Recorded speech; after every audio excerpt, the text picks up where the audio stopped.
લોકોને આ સંસ્કૃત શ્લોકનો અર્થ ખ્યાલ હશે, જેમને ખ્યાલ ન હોય એમના માટે કે એનો ભાવ જસ્ટ કહી દઉં કે પ્રાણી માત્રના દુઃખનો નાશ કરવાની મને શક્તિ આપજો. મારી પ્રાયોરિટી છે કે હું જે જીવ માત્ર છે, પ્રાણી માત્ર છે, એમના સંતાપ, એમના દુઃખ, એમની તકલીફો ઓછી કરી શકું.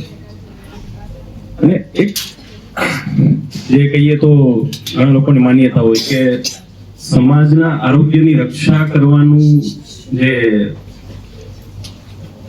ડ્યુટી કહેવાય ને, રિસ્પોન્સિબિલિટી, ફરજ, એ ડોક્ટર્સની જ હોય. હું એમાં જસ્ટ એડ કરીશ, ડોક્ટર્સની તો હોય જ, અને સૌથી વધુ ડોક્ટર્સની જ હોય, પણ સાથે સાથે સમાજે પણ પોતાની જવાબદારી સમજવી પડશે.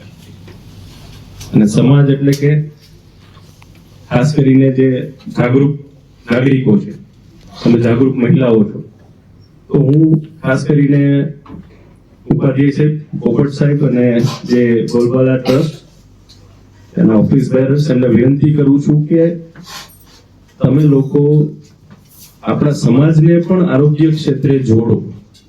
ખાલી એકલા ડોક્ટર્સ કે હોસ્પિટલ સ્ટાફ આ જે આપણી જે મુહિમ છે ને, આપણી જે આપણો પર્પસ છે, આપણો હેતુ, એટલા ડોક્ટર્સ કે હોસ્પિટલ સ્ટાફથી સોલ્વ નથી થવાનો. આપણા જાગૃત નાગરિકોએ, તમારા જેવા સારા ટ્રસ્ટના જે સંલગ્ન સંસ્થાપકો છે, જે એમના મેમ્બર્સ છે, એક્ટિવ મેમ્બર્સ, એ લોકોએ આમાં જવાબદારીમાં ભાગ લેવાનો છે, અમને હેલ્પ કરવાની છે અને કરવી જ જોઈએ.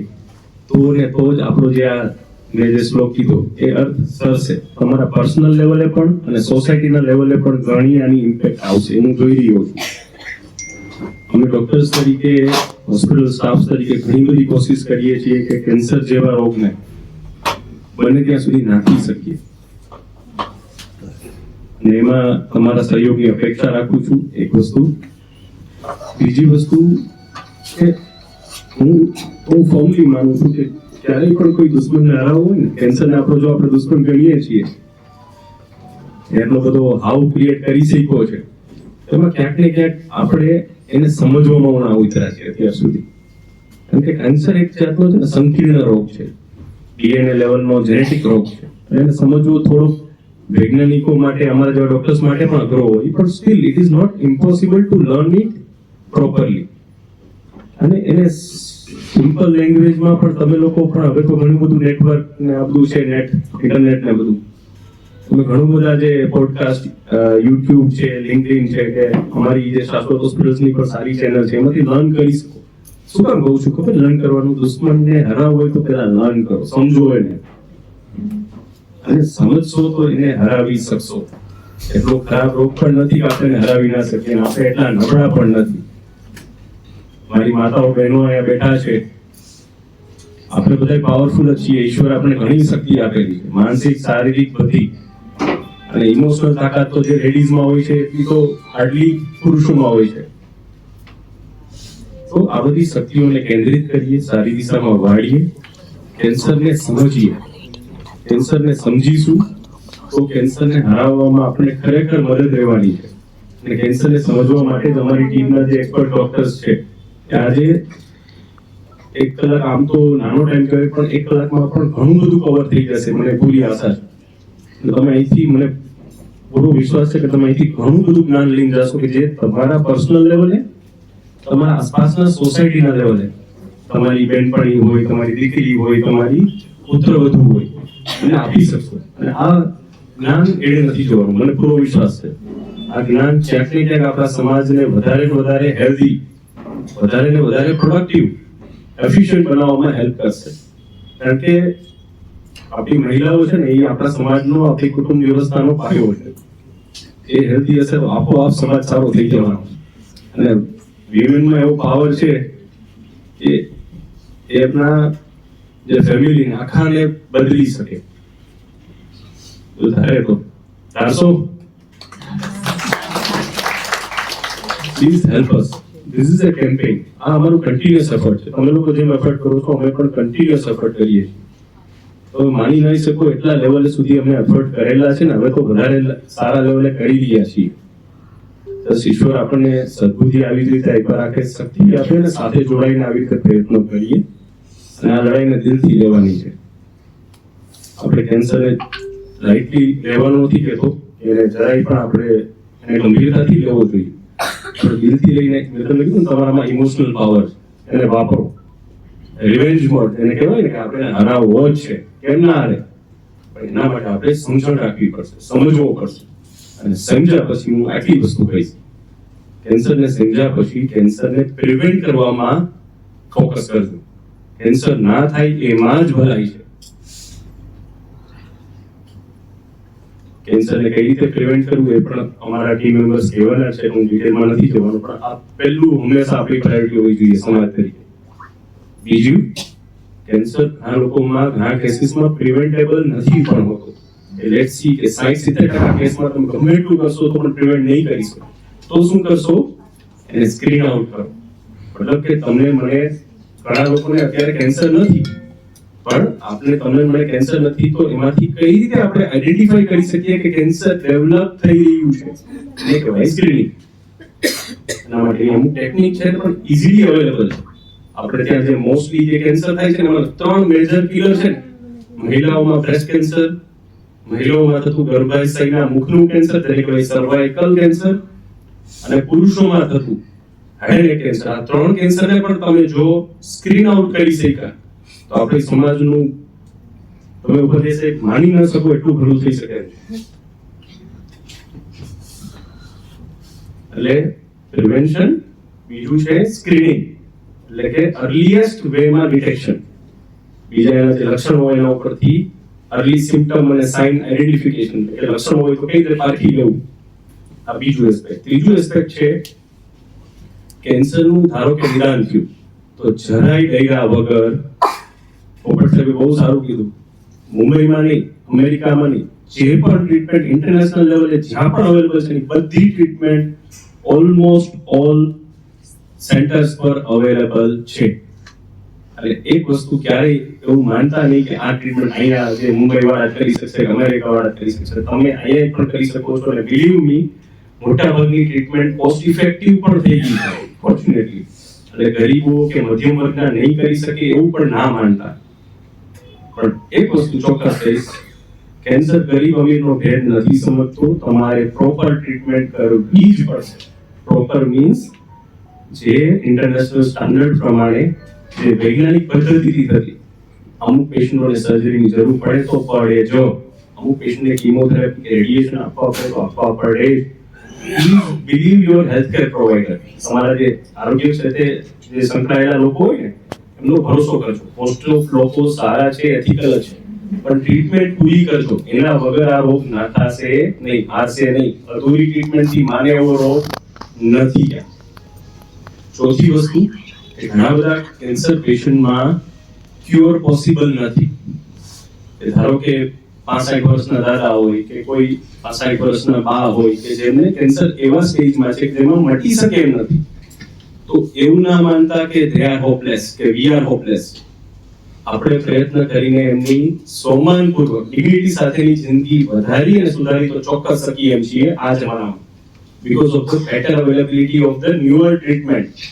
newer treatment મતલબ કે નવી જાતની કીમોથેરાપી, નવી જાતની ટાર્ગેટેડ થેરાપી, નવી જાતની ઇમ્યુનોથેરાપી, આવી અસંખ્ય થેરાપી છે કે જેનો બેનિફિટ લઈને પેશન્ટ સન્માનપૂર્વક બાકીની જિંદગી આપણી વચ્ચે સારી રીતે જીવીને જશે અને આયુષ્ય પણ ચોક્કસ વધશે. તો એમને સમાજ તરીકે આપણે તરછોડવાને બદલે કે એમને ઘરે જઈને સેવા કરો એવું કરવાનું બદલે એક પ્રયત્નો કરજો. તમારી આસપાસમાં પણ અમારી રિક્વેસ્ટ છે, લાગણી છે કે આ મેસેજ પણ સમાજ સુધી જવો જોઈએ કે ઘણા બધા કેસીસમાં ઉપર જશે we can not cure cancer in every cases. Stage 4 માં છે તો we have to accept the reality. વાસ્તવિકતામાં રહેવું જોઈએ, પણ વાસ્તવિકતા સ્વીકારીને બેસી રહેવાનું નથી કહેતો હું તમને. હું કહું છું કે એની સામે લડો, ફાઇટ કરો, એ માણસનું આયુષ્ય વધારો અને આયુષ્ય સુધારો. So thank you so much. આ વસ્તુઓ તમે તમારા જીવનમાં, તમારા જે સોસાયટીમાં જો એપ્લાય કરી શકશો તો મને વિશ્વાસ છે કે એનું ઘણું પોઝિટિવ વેમાં આઉટપુટ મળશે આપણી સોસાયટીને, આપણા સમાજને. Thank you so much. કામ આવશે, સ્વર્ગદેવનું કામ આવશે, માનવ સેવા એ પ્રભુ સેવા. અમારું સૂત્ર છે, રાજકોટમાં કોઈ ભૂખ્યો ઉઠે, ભૂખ્યો સુવે નહીં. આ બીજું સૂત્ર છે. ત્રીજું સૂત્ર છે દર્દી દેવો ભવ. ચોથું સૂત્ર છે સાધનો રહી જાવ, આશીર્વાદ થઈ જાવ. પાંચમું સૂત્ર છે નિવૃત્તિમાં જ પ્રવૃત્તિ. છઠ્ઠું સૂત્ર છે વિકલાંગ વ્યક્તિ પેલા સામાન્ય માનવી છે. એ સૂત્ર આધીન દિવ્યાંગમાં કામ કરીએ છીએ. રાજકોટમાં બોલબાલા ટ્રસ્ટ છેલ્લા 35 વર્ષ થયા 91 થી શરૂ કરીને આજ સુધી સફળ અમારી કરી. અમારા અલગ અલગ અનેક ટ્રસ્ટો છે, ધાર્મિક છે, સેવાકીય છે, ટ્રાફિક છે, અને બધા ટ્રસ્ટોમાં બધી વિંગ વાઇઝ અલગ અલગ રજિસ્ટ્રેશન, અલગ અલગ ટ્રસ્ટી મંડળનું 50 જેવા ટ્રસ્ટીનું પરિવાર છે અમારો, અને કામ કરીએ છીએ, નિસ્વાર્થ ભાવે કામ કરીએ છીએ. આશા એવું છે કે કોઈકનું આંસુ લૂછવું છે એટલા માટે કામ કરીએ છીએ. બધા વેલનોન છે, જેમ મિતેશભાઈ છે અમારા એજીમાં ક્લાસરૂમ ઓફિસર તરીકે નિવૃત્ત થઈને સેવામાં આવ્યા, જેમ દાવડા સાહેબ છે, જેમ સકીનાબેન છે, જેમ જોશનાબેન છે, બધા ટ્રસ્ટીઓને અમારા પાછળ એક નિવૃત્તિમાં અમારી પાસે શું સમાજ માટે ઉત્તરદાયિત્વ ચૂકવ્યું એ માટે અમે કામ માટે આવ્યા છે. રાજકોટમાં મેડિકલ સાધનની પ્રવૃત્તિ હોય તો અમારી પાસે 5-10 કરોડના ઇક્વિપમેન્ટ, ઓક્સિજન સિલિન્ડર, બાઇપેક, કોન્સ્ટ્રેટર, સીપેક અને વ્હીલચેર થી લઈ પાવડર બેટરી લઈ આની માત્ર હજારો અને કોવિડમાં એક ઉદાહરણ આપું તો 15,000 સિલિન્ડરનો સ્ટોક આ રીતે રાજકોટમાં અમારી બ્રાન્ચ પાસે બોલબાલા પાસે 15,000 સિલિન્ડરનો સ્ટોક છે. આજે પણ આવા મેડિકલ કામ કરીએ. મોબાઈલ અન્ય ક્ષેત્રો પર છે અમારા. એક વ્યક્તિઓ જે નીડી છે તેને ભગવાનને કંઈક સજા કરી છે, હોસ્પિટલ દર્દીના સગાવાલાઓ છે, કોઈ અશક્ત છે, વૃદ્ધ છે, રેન બસેરામાં છે, પતિકાશ્રમના છે, તો એના માટે અમે ફૂડનું કામ કરીએ છીએ. એવું જ અમે કામ કરીએ છીએ 2 રૂપિયામાં રહેવું ને 2 માં જમવું.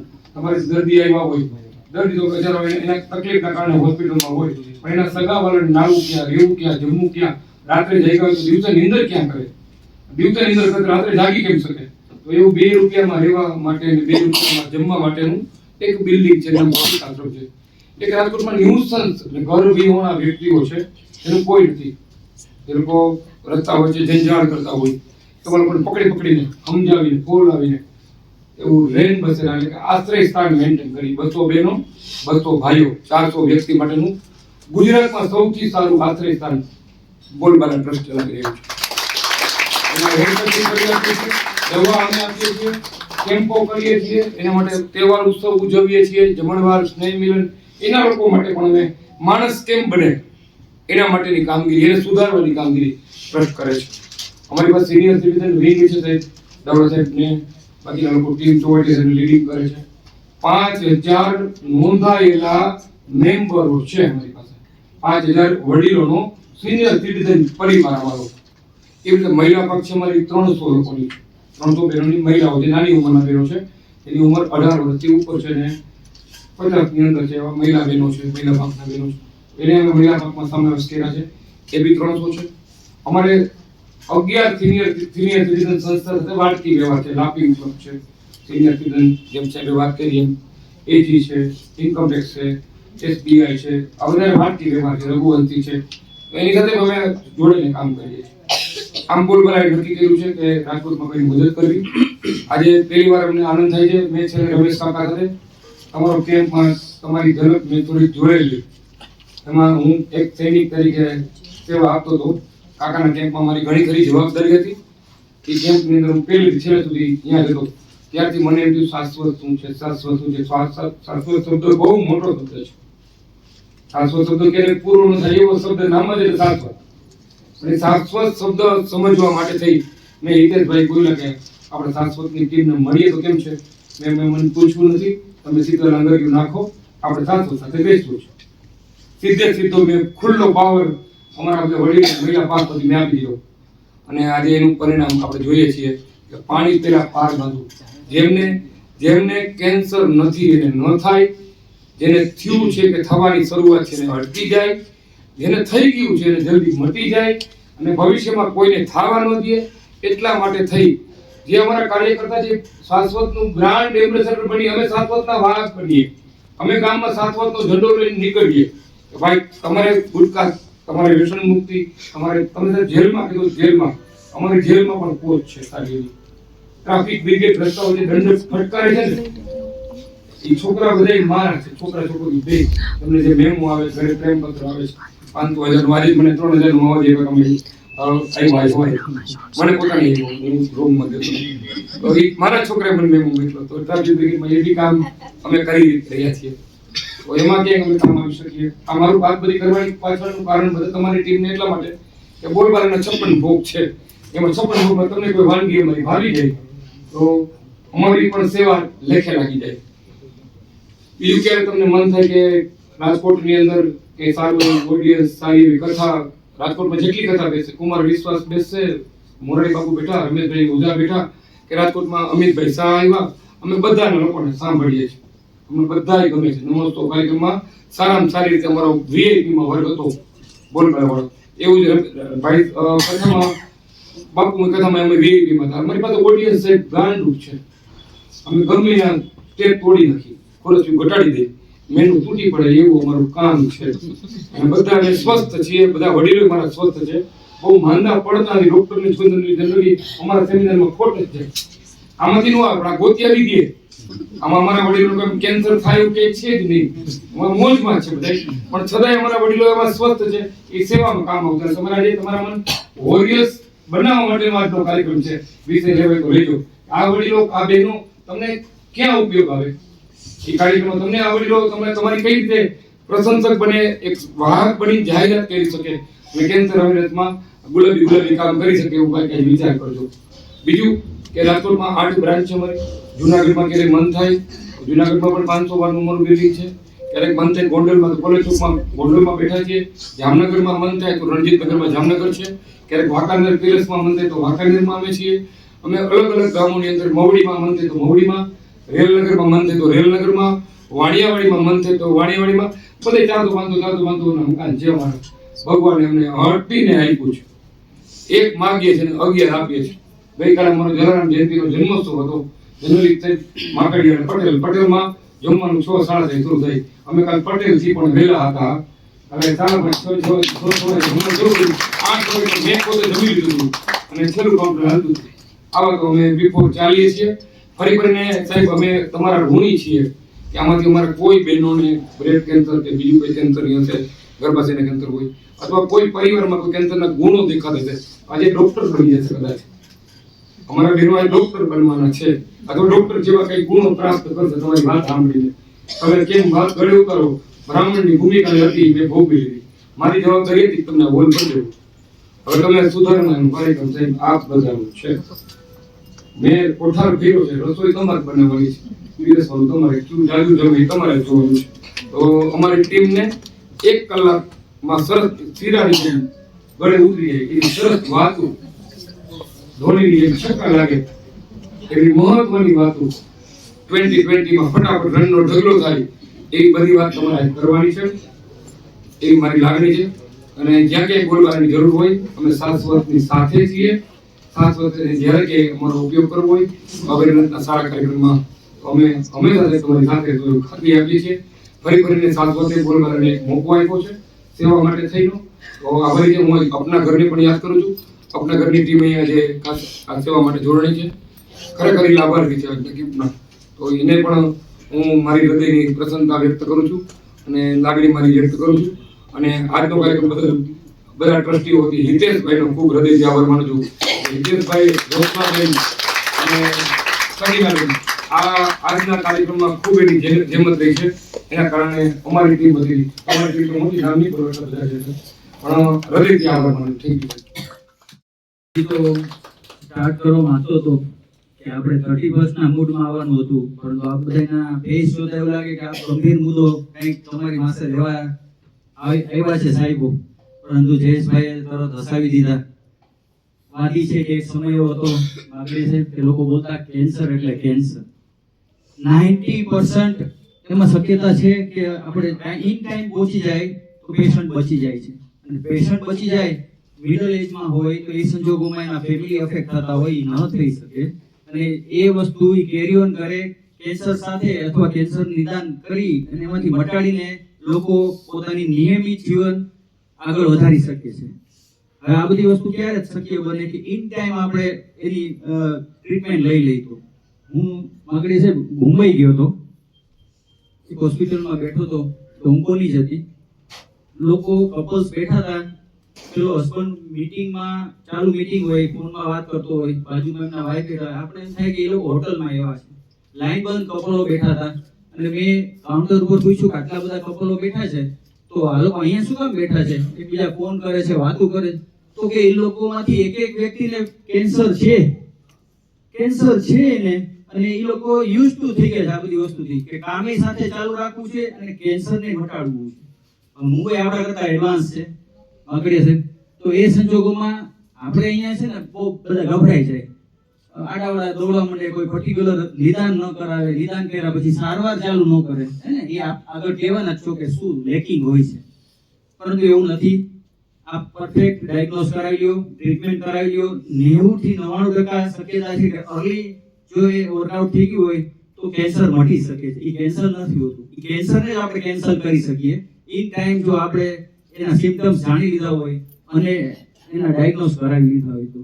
નાઉ it is a turn for Shashwat. I game over to you sir. Arun Sharmaji sir, thank you. Thank you very much to Jayesh भाई, हितेश भाई एंड बोलबाला ट्रस्ट को. મને ગુજરાતી આવડતું નથી पर करवानो प्रयत्न करे. तो मैं हिंदी में बोलूँगा. बहुत बहुत धन्यवाद आप सभी का यहाँ पे आने के लिए एंड बहुत बहुत धन्यवाद, खूब खूब आभार to Bolbala trust, entire organisation, ladies wing and Shashwat की भी पूरी टीम. यहाँ पे आज आपका दिन है, आज लेडीज का दिन है. So we will try to celebrate इन्हें अच्छी तरीके से करने की कोशिश करेंगे. तो एक छोटा सा ब्रीफ हम अपनी यात्रा बताएंगे शाश्वत हॉस्पिटल्स का. शाश्वत हॉस्पिटल्स जो था 2016 में शुरू हुआ. हमारे फाउंडिंग डायरेक्टर डॉक्टर गौतम मकड़िया सर, डॉक्टर अल्पेश टिकानी सर, इन्होंने ग्रास रूट लेवल से शुरू किया. एस्टन चौक के पास हार्मनी सेंटर जो था वहाँ से शुरू करके यात्रा आज 2 हॉस्पिटल यहाँ राजकोट में है, एक जामनगर में, समन्वय में, जूनागढ़ में, फिर गोधरा में है. और हमारे ओपीडी सेंटर्स 8 जगह ओपीडी सेंटर चल रहे हैं. तो उसका पर्पस यही है, इन्होंने दिन रात काम किया, मेहनत किया, तालुका लेवल तक जा करके, सरपंच लेवल तक जा करके, गांव-गांव तक जा करके जो मेहनत की है उसका रिजल्ट ये है कि आज सभी कैंसर पेशेंट जो है वो शाश्वत को आना चाहते हैं कि यहाँ पे आकर के अपना ट्रीटमेंट करवाएं. तो हमारी कोशिश भी यही है कि हम आगे चल करके गांव-गांव लेवल तक कैसे पहुंचे. तो उसकी एक जर्नी ये है कि हम महिलाओं को उतना सशक्त बनाना चाहते हैं कि जिससे कि वो अपने आप घर में रह करके अपने आप को कमजोर न समझें, क्योंकि आप ही तो फैमिली के पिलर हैं. आपके बिना पूरी फैमिली मजबूत नहीं हो सकती कभी भी, तो आपको मजबूत बनना पड़ेगा. तो ये हम लोग जो प्रोग्राम कर रहे हैं इसका मकसद सिर्फ एक ही है कि आप मजबूत बने. कैसे हो सकता है? Early detection. हितेश भाई ने भी बोला भी यही चीज कि अर्ली डिटेक्शन, हमको पहले उसका तपास करके हमको उसके बारे में जानना बहुत जरूरी है. समय पे अगर समय निकल गया तो कैंसर ऐसी चीज है कि 1-1.5 साल में खत्म हो जाता है. तो हमको उससे घबराना नहीं है, इसका इलाज संभव है. तो उसके लिए हमारी पूरी टीम आप सबके लिए हमेशा दिन रात मौजूद है. सारे डॉक्टर्स हमारे पास, मेडिकल ऑन्कोलॉजिस्ट की पूरी 6 डॉक्टर्स की टीम है. हेमेटोलॉजिस्ट हैं, 4 हेमेटोलॉजिस्ट हैं जो किसी भी टाइप के ब्लड डिसऑर्डर्स के लिए, किसी भी leukaemia, thalassaemia, sickle cell anaemia, haemophilia, इन सब की ट्रीटमेंट के लिए. एडल्ट और पीडियाट्रिक बच्चों में भी आजकल बहुत जल्दी डायग्नोस करवाना बहुत जरूरी है. तो उसके लिए पीडियाट्रिक ऑन्कोलॉजिस्ट भी है हमारे पास. And then surgical oncologist. Surgical oncologist जो हम बोलते हैं तो इसमें ब्रेस्ट कैंसर, सर्वाइकल कैंसर जो फीमेल से रिलेटेड है, प्लस इसमें बॉडी के किसी भी अदर पार्ट्स का, जैसे गैस्ट्रोइंटेस्टाइनल है, नेफ्रो है, उसके रिलेटेड भी, ऑर्थो है, बोन कैंसर होता है, तो इसके भी सब डॉक्टर शाश्वत में मौजूद हैं, जो कि बहुत बड़ी टीम है. 23 डॉक्टर्स की टीम है टोटल. सो मैं ज़्यादा समय न गंवाते हुए सर से रिक्वेस्ट करूंगा, सर 2 एक इंस्पिरेशनल लाइन थोड़ा सा समाज के लिए और महिलाओं के लिए बोलने की कोशिश करें. આટલો ફાળવ્યો. સૌથી પહેલા તો આપણે આજે જેના માટે એકત્રિત થયા છીએ એનો હું તમને એમ સમજાવું. પિંક ઓક્ટોબર કે જેને દુનિયાભરમાં જે બ્રેસ્ટ કેન્સર પીડિત છે મહિલાઓ છે એમને અવેરનેસ માટે, એમનામાંથી ઇન્સ્પિરેશન લેવા, કઈ રીતે અવેરનેસ લઈ શકે એના માટે ઉજવણી કરવામાં આવે છે. અને એના માટે આપણે પિંક ઓક્ટોબર આખા દુનિયામાં સેલિબ્રેટ કરીએ છીએ. એના ભાગરૂપે આપણે આજે આ કાર્યક્રમનું આયોજન કરેલ છે. તો હવે આપણે વધારે ટાઈમ વેસ્ટ ના કરતા સૌથી પહેલો સેશન આપણે સ્ટાર્ટ કરવા જઈએ છીએ કે જે બ્રેસ્ટ કેન્સર અવેરનેસ માટે છે. એ પહેલા હું એક વસ્તુ કહેવા માંગુ છું કે આ જે પણ સેશન આપણે લેવાના છે એ તમે ધ્યાનથી સાંભળજો. આ સેશનના એન્ડમાં કાર્યક્રમના અંતે એક ક્વિઝ કોમ્પિટિશન આપણે રાખવામાં આવેલ છે કે જે ક્વેશ્ચન આન્સર સેશન છે અને એમાં જે તમે સાચા જવાબ આપશો એમના માટે એક પ્રાઇઝ અને ગિફ્ટ આપવામાં આવશે. તો I request all of you કે બધા ધ્યાનથી સાંભળજો અને જે કંઈ પણ ક્વેરી હોય તે આપણે લાસ્ટમાં ક્વેશ્ચન આન્સર સેશન રાખવાના છીએ તો તમે બિંદાસ પૂછી શકો છો. So I request Dr. Mohammad Owais sir to please come on stage sir and start your lecture. मैं यहाँ के लोगों के लिए कुछ सेवा करने के लिए आया हूँ. तो ये जागृति या अवेयरनेस स्तन कैंसर का क्यों चाहिए हमारे लिए, तो मैं थोड़ी देर आपका टाइम ले लेता हूँ, 10 मिनट लगेंगे. तो अगर आप देखेंगे तो हमारा एक कैंसर का एक डेटाबेस होता है, वो जो हमारा साल में जितने पेशेंट्स होते हैं, दुनिया के सारे पेशेंट्स होते हैं, उसका एक ग्लोबल कैंसर ऑब्जर्वेटरी बोलते हैं. वो है international agency of research on cancer के एजेंसी होता है, वो ये सेंटर चलाता है, वो है, और ये यूएस में है. और ये इन्होंने कहा है कि इंडिया और वर्ल्ड में भी ब्रेस्ट कैंसर ही अभी ज्यादा हो रहा है, ज्यादा डिटेक्शन हो रहा है, ज्यादा लेडीज को फाइंड आउट भी कर रहे हैं. इसका कारण हमको क्यों आ रहा है, कैसे आ रहा है, हमको ज्यादा पिन पॉइंट कर नहीं सकते हैं. ये कैसे आ रहा है हम इसको पिन पॉइंट करके निकाल नहीं सकते हैं. बट हम सिर्फ हमारा काम एज कैंसर डॉक्टर होता है कि ये पॉसिबल है अर्ली डिटेक्शन से, क्योंकि लेडीज का अवेयरनेस धीरे धीरे बढ़ रहा है. ज्यादा लेडीज जो भी गांव से हो आ रहे हैं, इसलिए नंबर्स बढ़ रहे हैं, क्योंकि अभी पॉपुलेशन में ज्यादा ही है, लोग ज्यादा ही हैं, बट सामने नहीं आ रहे. तो हमारा काम एज कैंसर डॉक्टर्स होता है उनको हौसला देना है और डर मिटाना है कि ये कैंसर क्यूरेबल भी है और इसका ट्रीटमेंट हर कैंसर डॉक्टर एम करता है आपकी बीमारी निपटाने के लिए. तो ये क्यों बढ़ रहा है, और ये बोल सकते हैं कि आपको ज्यादा इसका जानकारी नहीं है कि कैंसर माने क्या होता है, ये गांठ होता है नहीं, ये जख्म होता है, कुछ भी हमको उतना जनरल पॉपुलेशन में अवेयरनेस नहीं होता है. सिर्फ वो कैंसर के नाम से डर होता है. सिर्फ वो आप अगर गूगल इंटरनेट में सर्च करते हैं तो सब डरावनी पिक्चर्स आते हैं, डरावनी फोटोज आता है, उससे हमें डर जाता है और कि आप डॉक्टर के पास आते नहीं है. डॉक्टर के पास अगर आएंगे तो ही एक चांस हमको दे सकते हैं कि हम आपका डर को मिटा सकते हैं, निपटा सकते हैं, आपको समझा सकते हैं कि ये कैंसर डरावनी उतना नहीं होता है. हम 10 साल 20 साल इस कैंसर के बारे में पढ़ते हैं और अप्लाई भी करते हैं और हमारे पेशेंट्स को जितना हो सके हमारी शक्ति से आगे बढ़ाते हैं, उनको डर को मिटाते हैं. तो नेक्स्ट होता है स्क्रीनिंग.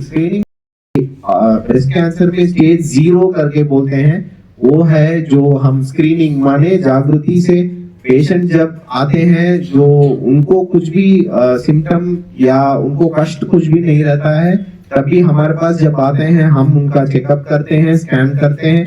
तब जब हम डिटेक्ट करते हैं उसका नाम होता है स्टेज 0 कैंसर. स्टेज 0 का सर्वाइवल बहुत अच्छा है. स्टेज 0 में जब ट्रीटमेंट हम करते हैं, पेशेंट्स को 1 या 2 दिन में ट्रीटमेंट हो जाता है और उनका सर्वाइवल 100% होता है. वो हो 20 साल. 20 साल के बाद भी पेशेंट अच्छे रहते हैं. यही हमारा काम है एज एन ऑन्कोलॉजिस्ट. हमको ये स्टेज 4 को खत्म करना है, स्टेज 3 को खत्म करना है, स्टेज 2 को भी खत्म करना है. स्टेज 0 या स्टेज 1 में लेडीज को आगे लाना है और ये स्टेज 4 से जो हम ये बीमारी का कष्ट मिलता है उसे खत्म करना है. तो इसका और एक उपाय भी है, जो घर में हम अगर डर रहे हैं, डॉक्टर के पास नहीं आना चाहते हैं, तो हम एक सेल्फ ब्रेस्ट एग्जाम भी कर सकते हैं. आप घर पे ही आपका स्तन चेकअप कर सकते हैं. हम आपको ये सिखाएंगे, एक पर्सनल लेवल में सिखाएंगे. आप डॉक्टर एडवाइस ले सकते हैं और रोज या महीने में 1 बार तो सेल्फ ब्रेस्ट एग्जाम करना जरूरी है. ये हमारे गवर्नमेंट में भी इनकॉर्पोरेट हो चुका है। गवर्नमेंट प्रोग्राम्स भी सामने आ रहे हैं कि आप महीने में एक बार आपका स्तन को चेकअप घर पे ही कर लें। अगर आपको कुछ डाउट लग रहा है या आपको कुछ कष्ट हो रहा है वो एग्जामिनेशन में, तो आप हमारे पास आ सकते हैं, हम उसके बारे में और जानकारी आपको दिलाएंगे। ठीक है, नेक्स्ट। ये होते हैं वार्निंग साइंस, जो है स्तन के कैंसर के वार्निंग साइंस। वो होता है पहला जो मुख्य सिम्टम होता है वो है गांठ, जो दर्द नहीं होता है। अगर दर्द नहीं होता है तो आप ये लाइट नहीं लेना है, क्योंकि जब दर्द नहीं होता है तभी गांठ बहुत डेंजर होता है। अगर दर्द होता है तो वो गांठ उतना डेंजर नहीं होता है, बट जब दर्द नहीं होता है, बहुत डेंजरस होता है, तो आप तुरंत हमारे पास आना बहुत जरूरी है। और ब्रेस्ट का जो स्तन का शेप माने साइज बदलना, और जो निपल से थोड़ा ब्लीडिंग होना या डिस्चार्ज आना, या आपके चमड़ी का नरमीपन वो बदलना, सख्त हो जाना और ये पत्थर जैसा बन जाएगा, तो ये माने कुछ तो प्रॉब्लम है, हमको इसका आगे जांच जरूर करवाना है। तो जब हमारे पास आप आएंगे तो ये 6 स्टेप्स चलेंगे। तो पहले आप घर पे ही सिम्टम नोटिस कर लेंगे, आप हमारे पास आएंगे। थर्ड, हम आपका एक स्कैन करवाएंगे, वो होता है 10 मैमोग्राम करके बोलते हैं। वो सिर्फ एक सिंपल एक्सरे होता है, वो 5-10 मिनट में उठा लेते हैं, बहुत कॉस्टली भी नहीं है। सब सेंटर्स में, राजकोट में, सब इंडिया में, सब हर जगह अवेलेबल होता है। वो सिर्फ आपको कराना है, और अगर हमको कुछ उसमें कष्ट या डाउट या कुछ गांठ वगैरह दिख रहा है तो हम आपको उसका जानकारी आपको एक्सप्लेन करेंगे, और उसके हिसाब से एक बायोप्सी टेस्ट माने एक इंजेक्शन टेस्ट करेंगे। उसके हिसाब से जब सैंपल लेबोरेटरी लैब को जाके वापस आता है तो हम उसका एनालिसिस करके आपको बताएंगे, रिपोर्ट का हिसाब बताएंगे कि ये आपका काम हो सकता है, आपको अगर ट्रीटमेंट चाहिए या नहीं। बट आपको जब ये 6th स्टेप 6वें स्टेप में आना है तो पहले डॉक्टर के पास आना है, क्योंकि जानकारी हर जगह है, इंटरनेट में है, बाजू कई लोग आपको बहुत सारी जानकारी भी देंगे, बट आखिरी जानकारी जो मुख्य जानकारी होती है वो है ऑन्कोलॉजिस्ट के पास, क्योंकि हम 10-15 साल 10,000 20,000 पेशेंट्स को देखते हैं, हमको पता है कि ये पेशेंट ऐसे होने वाला है, ये पेशेंट को ये ठीक रहेगा करके। ठीक है, तो नेक्स्ट। तो ये है सर्वाइवल रेट्स, माने 20 साल के बाद भी 100% पेशेंट जिंदा रहेंगे, वो है स्टेज 0। अगर यही आप स्टेज 4 में देखेंगे तो 20 लोग ही जिंदा रहेंगे 20 साल के बाद। तो ये बहुत ज्यादा डिफरेंस आपको दिख रहा है। तो as an oncologist, cancer doctor का यही काम होता है कि सिर्फ स्टेज 2 और 3 में ऑपरेशन या डोज लगाना या दवाई देना नहीं होता है। हमारा काम होता है आपकी जानकारी ज्यादा करना है, और ये स्टेज 4 से स्टेज 0 में ज्यादा पेशेंट्स को ढकलना है, और उनको स्टेज 0 में ही ट्रीटमेंट करके उनको 100% क्योर देना है। यही हमारा काम होता है। ये होता है सिर्फ अवेयरनेस और स्क्रीनिंग से ही हो सकता है, और ये मुमकिन है क्योंकि यूएस तो आप देखेंगे तो दूसरे कंट्रीज में देखेंगे तो सारे लोग को स्क्रीनिंग कंपलसरी है। अगर आप स्क्रीनिंग को नहीं आ रहे तो आपका वो जो कार्ड होता है वहाँ कैंसिल हो जाएगा, और आप हॉस्पिटल में ट्रीटमेंट ही नहीं करा सकते, दूसरे खांसी जुकाम को भी ट्रीटमेंट नहीं करा सकते। तो उतना स्ट्रिक्ट है वहाँ पर कि ब्रेस्ट का स्क्रीनिंग यानी जागृति से आपको आना है, और ब्रेस्ट चेकअप जरूर करवाना है, साल में एक बार करवाना। तो थोड़ा फोटोज में दिखाता हूँ, यही थोड़े लास्ट स्टेज के कैंसर के ये लक्षण होते हैं, जो चमड़ी बदल जाती है, चमड़ी में कालापन आ जाता है, चमड़ी सख्त हो जाती है, पत्थर जैसे हो जाती है। इस मायने ये स्टेज थोड़ा लेट स्टेज होता है, इससे थोड़ा हमें डर रहना है, और इस स्टेज तक हमें हमारे जीवन को उतना कष्ट उठाने के लिए नहीं लेकर जाना है। ठीक है, नेक्स्ट। तो यही मेरा टॉक था, मैं अभी समाप्त करता हूँ। मेरी एक ही विनती रहेगी कि जो मेरी फैमिली में मैं कर रहा हूँ, मेरे मम्मी का मेरे साल में एक बार जरूर चेकअप कराता हूँ, वो है ब्रेस्ट कैंसर का भी चेकअप करवाता हूँ, सर्विकल कैंसर का भी चेकअप करवाता हूँ। ये 40 साल से शुरू होना चाहिए। सब लेडीज को ये जानकारी होना चाहिए कि 40 साल जब लगता है तब से डॉक्टर के पास एक बार, साल में एक बार, एक दिन आपको जरूर अपने जीवन के लिए जरूर बिताना है। एक दिन में उतना कष्ट नहीं होता है। आपका चेकअप 10-15 मिनट से 30 मिनट तक हो जाता है। आपको उतना टाइम भी स्पेंड नहीं करना चाहिए। आपका एक साल में एक दिन बहुत महत्वपूर्ण रहेगा आपके लिए। तो यही है हमारी विनती रहेगी। बहुत बहुत धन्यवाद। अगर कुछ आपके पास कुछ सवाल रहेंगे तो आप हम हमारे लिए कुछ पूछ सकते हैं। જો કોઈને મેમોગ્રાફી ટેસ્ટ કે એવું કંઈ પ્રિફર કરે તો અવશ્ય તમે ક્લબનો સંપર્ક કરજો. આપણા ટ્રસ્ટમાં આપણી પાસે એવા બી એનજીઓસ છે કે જે આપણને ઉપયોગી થાય. ઓલમોસ્ટ નેક્સ્ટ ટુ ઝીરો એક્સપેન્સીસમાં તમારું થઈ શકે. પણ રખે ચૂકતા જો ડોક્ટરે પ્રિસ્ક્રાઇબ કર્યું હોય ડેફિનેટલી કરાવી લેજો. કારણ કે હું 25 વર્ષથી આ લાઈનમાં છું. મેં મેડમને હમણાં જ પૂછ્યું છે અને એની પાછળ ઇમ્યુનોલોજીની આખી ટ્રીટમેન્ટનો આખો સેટ કરવો પડશે. અને ત્યારે ફાઇનાન્શિયલી સાથે સાથે મેન્ટલ જે આખા ફેમિલી ઉપર ત્રાસ આવશે ને એ જોઈને પાડોશી એમ કહેશે કે આવું કોઈ ન થાય. બરાબર, તમે શરીરનું અગત્યનું એક અંગ ગુમાવશો પરંતુ સાથે સાથે તમે તમારું પોતાનો કોન્ફિડન્સ પણ ગુમાવશો. સાહેબે કીધું કે 20 વર્ષે ના કરેક્ટ, પણ એ અર્લી ડિટેક્શન થયું હોય તો. અધરવાઇઝ જેન્ટ્સને સપોઝ કોઈ બી પોર્શનમાં થાય ને ઇનિશિયલી બચવાની શક્યતા ઓછી જ રહે. આ તો શરીરમાં ઈશ્વરે એક વધારાનો પોર્શન આપ્યો છે. એના હિસાબે લેડીઝને એક આશીર્વાદ છે કે એ પોર્શન કટ કરીને તમારી નોર્મલ લાઈફ તમે જીવી શકો છો. પરંતુ એ જરૂરી નથી. અર્લી ડિટેક્શન થઈ જાય તો ઘણા બધા મોટા પ્રશ્નમાંથી આપણે બચી શકીએ છીએ.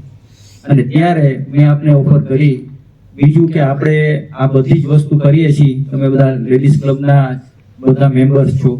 આપણે ઓલરેડી 5 હોસ્પિટલ સાથે ટાઈઅપ કરી લીધું છે અને જોરદાર તાળીઓથી સ્વાગત કરો. શાશ્વતનું પણ ઝીરો ઓપીડી ચાર્જ લાગશે. ત્યારે શાશ્વતનો સંપર્ક કરવાનો થશે. આપણું એગ્રીમેન્ટ થઈ જશે. ઝીરો ચાર્જમાં એ લોકો ઓપીડી જોશે. જો આ પ્રોસિજર કોઈ આવશે તો એ પ્રોસિજરમાં મેડિક્લેમ હશે તો એનાથી કરશે. નથી PMJY કાર્ડ હશે જેની પાસે એ કાર્ડમાં થશે. નથી તો સેન્ટ્રલ ગવર્મેન્ટ હેલ્થ સ્કીમનું અમારું સેન્ટ્રલ ગવર્મેન્ટના ચાર્જ છે ને એ 100 રૂપિયા ચાર્જ હોય ને એના 35 રૂપિયા હોય. એ ચાર્જમાં આ હોસ્પિટલ ટ્રીટમેન્ટ કરશે. બરાબર, માત્ર સમયની રાહ જોવાની છે. આપણું એગ્રીમેન્ટ આજે જ માકડિયા સાહેબ પ્રોમિસ કરીને ગયા છે. શર્માજી જેટલી સ્પીડ કરે ને એટલું આપણું કવરેજ ઝડપી બનશે. હું ઈચ્છું છું કે ઈશ્વર આ કોઈને જરૂર ન પાડે. આ તો ઇન્સ્યોરન્સ પોલિસી જેવી છે. તમારી પાસે બોલબાલાનું કાર્ડ છે ને એ એક ઇન્સ્યોરન્સ પોલિસી છે. એને તમે વટાવી હોય ત્યારે વટાવી શકશો. બરાબર, થેન્ક યુ વેરી મચ. સૌથી પહેલા તો બધાને હેપી ન્યુ યર. હું ડોક્ટર મેઘા ગાજીપરા શાશ્વત હોસ્પિટલમાં કન્સલ્ટન્ટ તરીકે છું અને મોટે ભાગે કેન્સરને કઈ રીતે રોકવું, કેન્સરને કઈ રીતે પ્રિવેન્ટ કરવું એના ઉપર કામ કરું છું. તો આજે હું તમને ગર્ભાશયનું મુખ કે જેને ઇંગ્લિશમાં સર્વિક્સ કહીએ એ કેન્સર થવાના કારણો, એના લક્ષણો શું હોય અને એને આપણે કેવી રીતે અટકાવી શકીએ એના વિશે માહિતી આપીશ.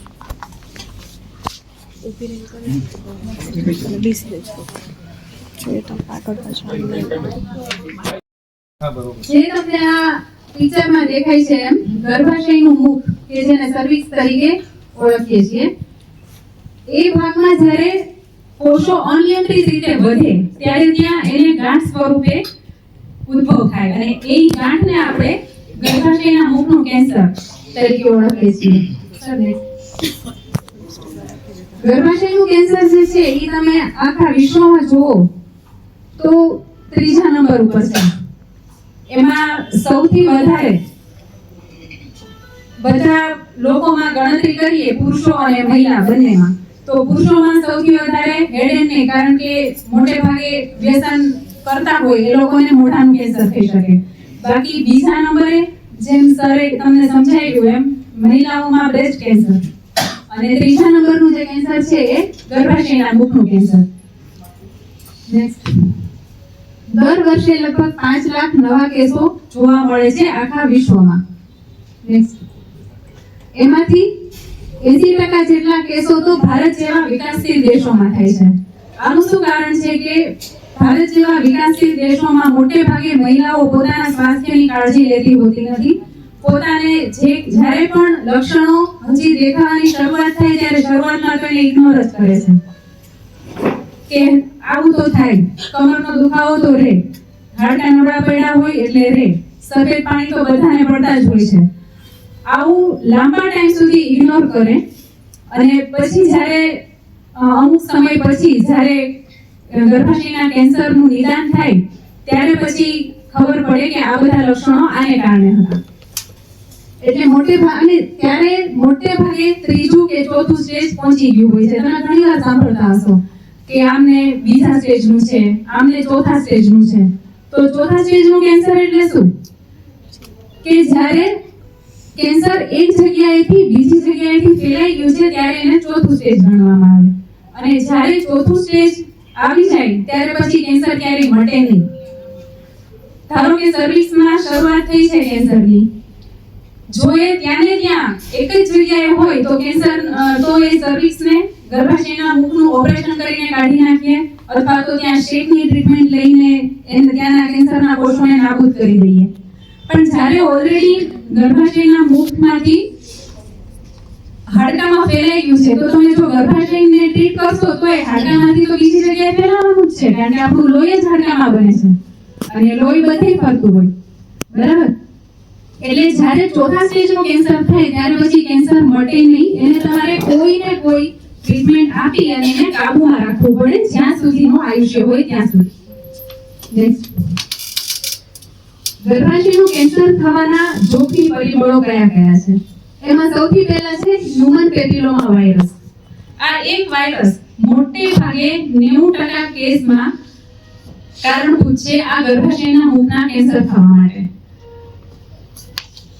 હું તમને આગળ સમજાવીશ કે આ વાયરસ કેવી રીતે કામ કરે અને ક્યારે એનું રિસ્ક વધે છે. પછી બીજું, જ્યારે રોગપ્રતિકારક શક્તિની ઉણપ હોય, જ્યારે ઇમ્યુનિટી ડાઉન હોય. આપણા શરીરમાં રોગપ્રતિકારક શક્તિ ભગવાને બધાને આપેલી છે અને એ મોટે ભાગે જ્યારે કોઈ પણ ઇન્ફેક્શન કે કોઈ પણ રોગ આપણી શરીરમાં જ્યારે એન્ટર કરે ત્યારે એની સામે લડતી હોય જ અને એને નાબૂદ કરતી હોય. પરંતુ એક ટાઈમ એવો આવે કે જ્યારે રોગપ્રતિકારક શક્તિ નબળી પડે કોઈ પણ બીમારી સામે, ત્યારે પછી બીમારી એનું માથું ઉચકે. બરાબર? અને આ રોગપ્રતિકારક શક્તિ ક્યારે એની ઉણપ હોય? જેમ જેમ ઉંમર વધે તેમ આપણી ઇમ્યુનિટી ઘટે.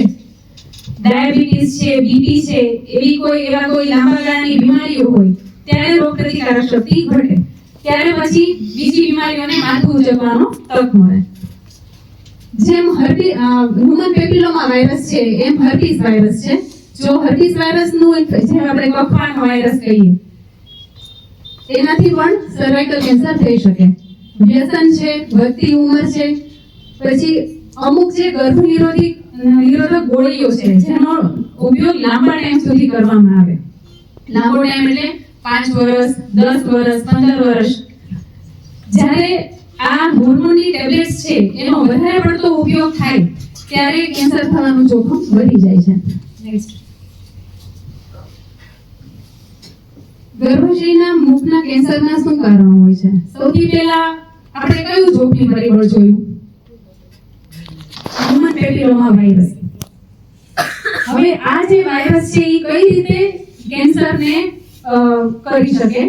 તો જે હ્યુમન પેપિલોમા વાયરસ છે એ જ્યારે આપણા શરીરમાં હોય ત્યારે વર્ષો સુધી નિષ્ક્રિય પડ્યો હોય. એવું નથી કે હ્યુમન પેપિલોમા વાયરસનું ઇન્ફેક્શન લઈ ગયું એટલે 10-15 દિવસની અંદર કેન્સર થવા માંડે, એવું નથી. વર્ષો સુધી આ વાયરસ નિષ્ક્રિય પડ્યો રહે. જ્યારે વાયરસ મલ્ટીપલ થાય, વાયરસની ટેન્ડન્સી હોય કે એનો ગ્રોથ થાય જ, જેમ બેક્ટેરિયા વધે એમ વાયરસ પણ એની સંખ્યા વધારે. જ્યારે આ વાયરસનો અનકન્ટ્રોલ્ડ પ્રમાણમાં આપણા શરીરમાં હોય ત્યારે એ કેન્સરના કોષોને બનાવે અને ગાંઠ તરીકે થાય. હવે હ્યુમન પેપિલોમા વાયરસ જે છે એ કેવી રીતે ફેલાય, બરાબર? તો મોટે ભાગે હ્યુમન પેપિલોમા વાયરસ છે ને એ સેક્સ્યુઅલી ટ્રાન્સમિટેડ છે, એટલે જાતીય સમાગમથી ફેલાય. એક વ્યક્તિમાંથી બીજા વ્યક્તિને જાતીય સમાગમથી ફેલાય.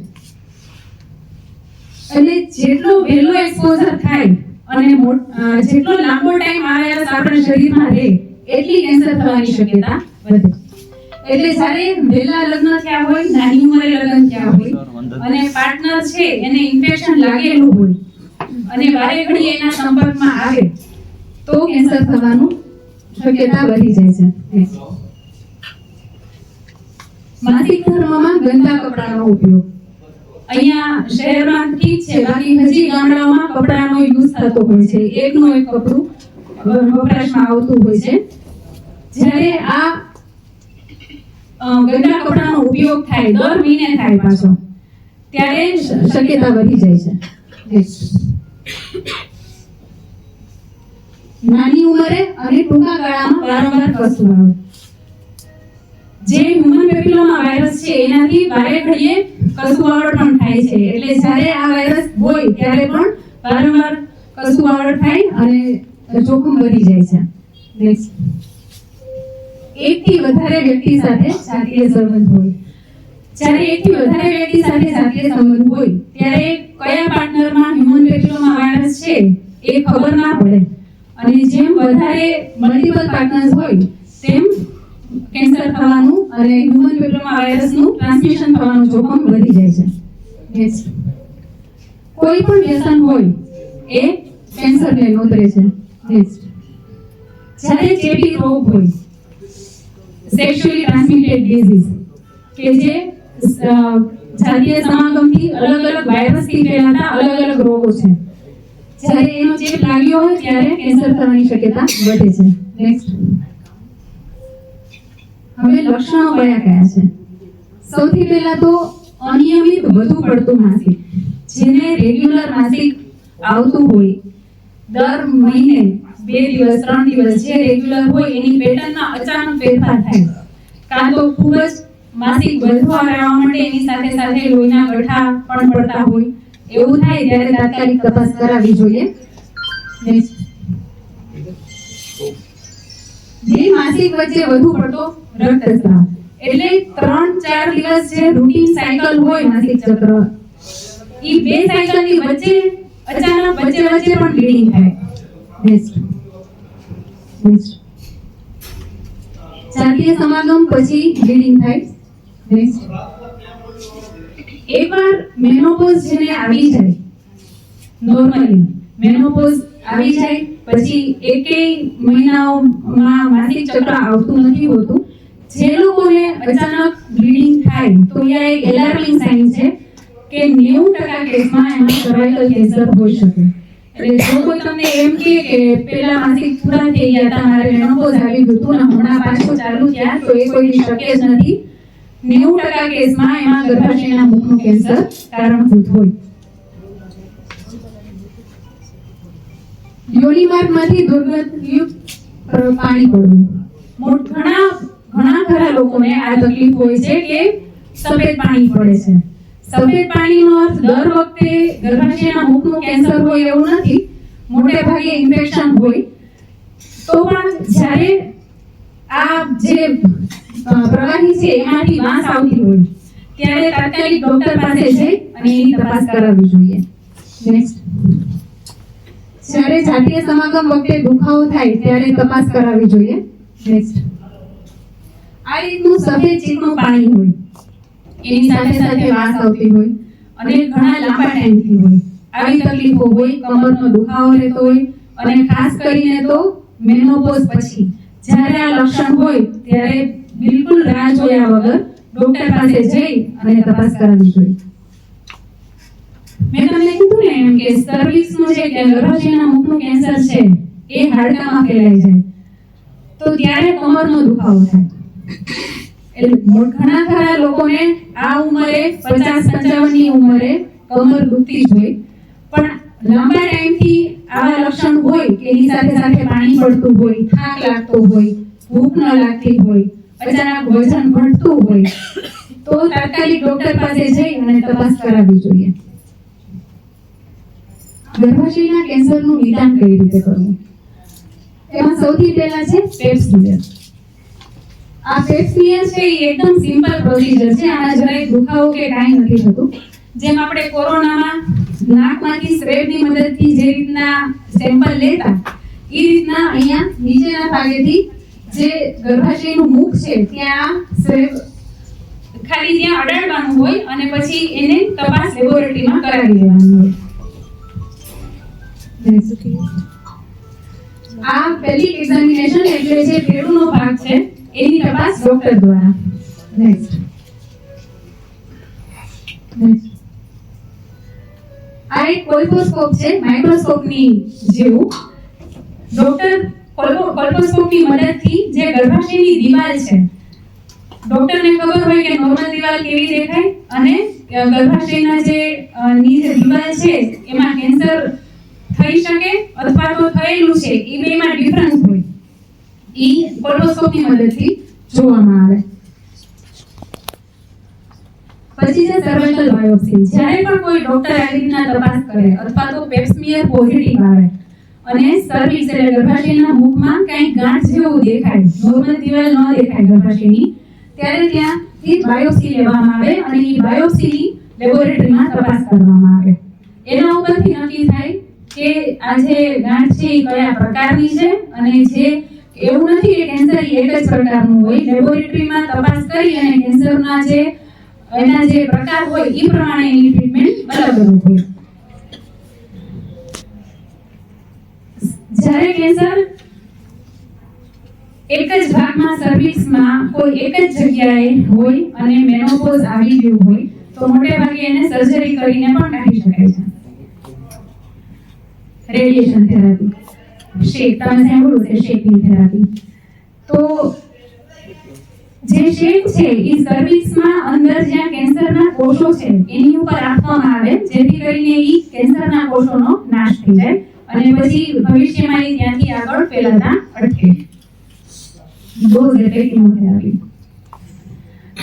સર્વાઇકલ કેન્સર છે એમાં કીમોથેરાપી એટલે કે નસની અંદર લોહીમાં દવા આપવામાં આવે, જેમાં આપણે આઈવી એન્ટીબાયોટિકના બાટલા ચડતા હોય એવી રીતના કીમોથેરાપીની દવાથી ડોઝ આપવામાં આવે છે. જોખમ ઓછું કરવા શું કરવું જોઈએ? તો એક છે કે છાતી અંગોની સ્વચ્છતા. જેટલું ઇન્ફેક્શનનું પ્રમાણ ઓછું એટલું આ રોગ થવાની શક્યતા ઓછી. નેક્સ્ટ, દર વર્ષે એકવાર પેપ સ્મિયર. પેપ સ્મિયર એ બિલકુલ કોસ્ટલી નથી હોતું. 500 થી 600 રૂપિયાની અંદર આરામથી સારી લેબોરેટરીમાં પેપ સ્મિયર થઈ જાય છે. દર વર્ષે એકવાર આ રીતના પેપ સ્મિયર કરાવી અને ગર્ભાશયના મુખના કેન્સર થવાની શક્યતા છે કે નથી એ જાણી શકાય છે. નેક્સ્ટ, હંમેશા 18 વર્ષની ઉંમર પછી જ લગ્ન અને 20 વર્ષ પછી જ પ્રથમ બાળક. નેક્સ્ટ, મેં અગાઉ તમને કીધું એમ મલ્ટિપલ સેક્સ્યુઅલ પાર્ટનર હોય તો આ રોગ થવાની શક્યતા વધી જાય, એટલે હંમેશા જાતીય જીવનમાં વફાદાર રહેવું. નેક્સ્ટ, મેં તમને કીધું એમ જે આ હ્યુમન પેપિલોમા વાયરસ છે એ મોટે ભાગે જાતીય સંભોગથી ફેલાતો રોગ છે, સેક્સ્યુઅલી ટ્રાન્સમિટેડ છે. જ્યારે પાર્ટનરને આવી રીતના ગુપ્ત ભાગમાં મસા કે આવા કોઈ પણ રોગ થયો હોય તો ત્યારે ચેપ લાગવાની શક્યતા, આ જે મસા છે એ હ્યુમન પેપિલોમા વાયરસથી જ મોટે ભાગે થતા હોય છે, એટલે ત્યારે એવા વ્યક્તિ સાથે સમાગમ ટાળવો જોઈએ. ધૂમ્રપાન ટાળવું જોઈએ. વહેલા નિદાન અને યોગ્ય સારવારથી આ કેન્સર 100% મટી શકે છે. જેમ મેં તમને કીધું એમ હ્યુમન પેપિલોમા વાયરસ છે ને એ મોટે ભાગે નિષ્ક્રિય અવસ્થામાં શરીરમાં પડ્યો રહે અને સર્વાઇકલ કેન્સર ઈ કાંઈ 1-2 મહિના 6 મહિનામાં થાય એવું નથી. આ રોગ બહુ ધીમી ગતિએ થાય છે અને પહેલા ઈ કેન્સરમાં પરિણમતા પહેલા ગર્ભાશયના મુખના દિવાલના જે કોષો હોય છે એમાં થોડો ચેન્જ કરે છે. જો આ સ્ટેજે આપણે આને પકડી પાડીએ ને તો 100% ઈ મટી જાય અને એની માટે જ આપણે પેપ સ્મિયર ઉપર ભાર મૂકીએ છીએ. પેપ સ્મિયરથી અર્લીએસ્ટ ડાયગ્નોસિસ થઈ જાય કે જ્યારે હજી કેન્સર સેલ એબનોર્મલ છે પણ કેન્સર નથી થયું, કેન્સર જેવા કોષોમાં પરિવર્તિત નથી થયો, ત્યારે જ આપણે એને ડિટેક્ટ કરી શકીએ છીએ. HPV વેક્સિન, જેટલા પણ કેન્સર આપણે સાંભળ્યા છે એમાંથી આ એક સર્વાઇકલ કેન્સર જેવું કેન્સર છે કે જેની માટેની વેક્સિન અત્યારે ઉપલબ્ધ છે. નાના બાળકોને આપણે રસીકરણ કર્યું હોય છે, આપણે ક્યારે સાંભળ્યું કે હવે ડિપ્થેરિયા થયો કે પોલિયો થયો? નથી સાંભળતા. એની માટે વર્ષોની મહેનત સરકાર દ્વારા અને જે હેલ્થકેર પ્રોફેશનલ્સ છે કેટલા ટાઈમ સુધી રસીકરણ કર્યું, ત્યારે એ બધા રોગને આપણે નાબૂદ કરી શકીએ છીએ. સેમ એવી રીતના સર્વાઇકલ કેન્સર છે.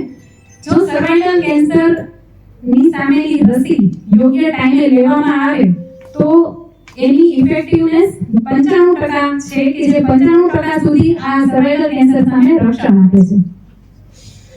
સર્વાઇકલ કેન્સરની જે વેક્સિન છે એ ક્યારે લેવાની હોય અને કોણ લઈ શકે? તો એનું જે વેક્સિનનો જે શેડ્યુલ છે એ એવી રીતે છે કે 9 થી 14 વર્ષની જે બાળાઓ હોય, મેં તમને કીધું એમ મોટે ભાગે હ્યુમન પેપિલોમા વાયરસથી આ રોગ થાય છે અને એ મોટે ભાગે સેક્સ્યુઅલી ટ્રાન્સમિટેડ છે. 14 વર્ષની ઉંમર સુધી જેને ક્યારેય જાતીય સમાગમ ન થયો હોય ત્યારે જો આ વેક્સિન લેવામાં આવે તો એ 100% અસર કરે, 100% અસરકારકતા છે એની. એકવાર જાતીય સમાગમથી જો એક હ્યુમન પેપિલોમા વાયરસના એ ટાઈપ હોય, કાંઈ એક જ ટાઈપ ના હોય, ઘણા બધા ટાઈપના હ્યુમન પેપિલોમા વાયરસ હોય, તો એકવાર જો એ વાયરસનું ઇન્ફેક્શન લાગી ગયું તો પછી આ વેક્સિન એની સામે કામ નથી કરતી. એટલે બને એટલી વહેલી 9 થી 14 વર્ષમાં જો લેવામાં આવે તો 2 ડોઝ આવે છે એના, અને જો 15 થી 45 વર્ષની ઉંમર વચ્ચે લેવામાં આવે તો 3 ડોઝ આવે છે. આ વેક્સિનની કોઈ આડઅસર નથી હોતી, એનાથી ક્યારેય કોઈ તાવ આવે કે એવું કંઈ થતું નથી. સામાન્ય જે ઇન્જેક્શનનો દુખાવો થાય એ જ એની આડઅસર છે. બાકી આ વેક્સિન 100% અસરકારક છે. Thank you. તમને કોઈને કઈ આ વિશે પ્રશ્ન હોય તો પૂછી શકો.